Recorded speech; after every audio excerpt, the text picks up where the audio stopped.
এই ছোট্ট ছোট্ট বীজগুলোকে বলে কালোজিরা।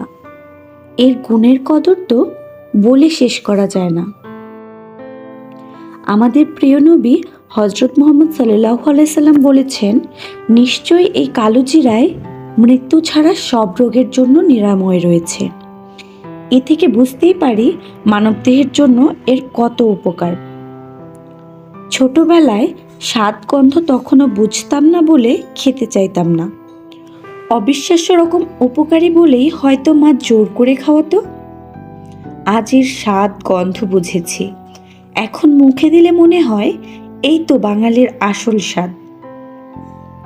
সিজন পরিবর্তনের এই সময় সবার মোটামুটি ঠান্ডা কাশি লেগেই আছে, তাই এই মহা ঔষধ বানিয়ে নিলাম।